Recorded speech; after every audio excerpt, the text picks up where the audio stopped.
What about altars?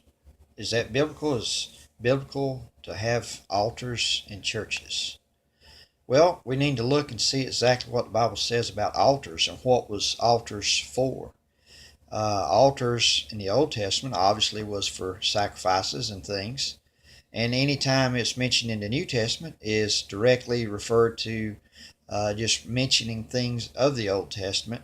So, is it really necessary to have what we call altars today? Well, we think about this here, and this is there's no need for an altar per se because altars are used for offering up things, as you see here in this passage here in Exodus chapter 20. This here is the speaks of the how to build altars and things, and it's interesting how many people will even say in the New Testament it's just symbolic for an offering up of ourselves. It's spiritual. But then why not a spiritual altar? But they make it a regular altar, and sometimes they even have it up to steps toward a platform. But if you see here, even in the book of Exodus, it speaks of not to make things of steps, not to have the altar up of steps. So why would you even do it in a symbolic way of something that's directly against what God had said to start with? So it's very interesting to me why we've gone to these traditions. Nothing wrong with praying and things like that.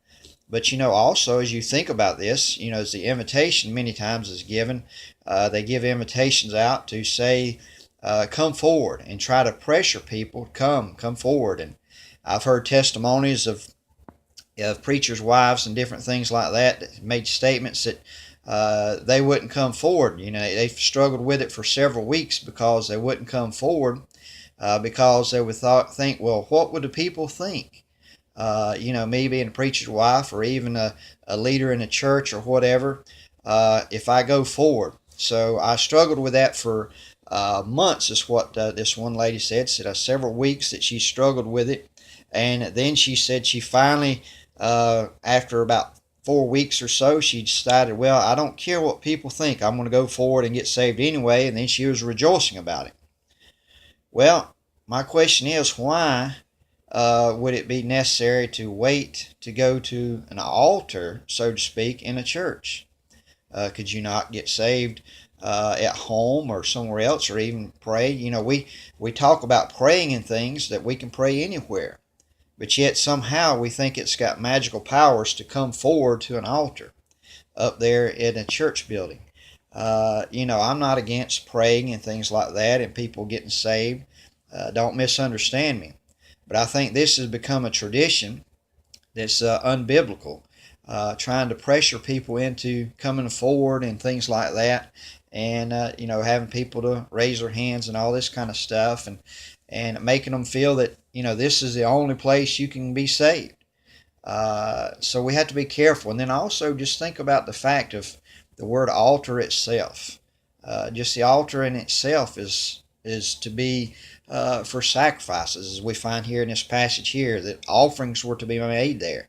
Now Jesus Christ has made our offering. He has been our offering, and we are no longer in need of making those type of offerings. So it's no need for a altar today. So that's just something to think about. The word altar is mentioned, or altar and altars are mentioned like 433 times in all the Bible. And so we see here that as each time it's mentioned not in a spiritual sense, so to speak. The only time it's mentioned is toward references toward the Old Testament things, or the true altar that's in heaven. But yet we're trying to make these here in the New Testament churches, and try to make people feel that this is the only place you can come to get saved, and give invitations and things like that. So we need to be careful when we're following man's traditions or God's truth. Thank you.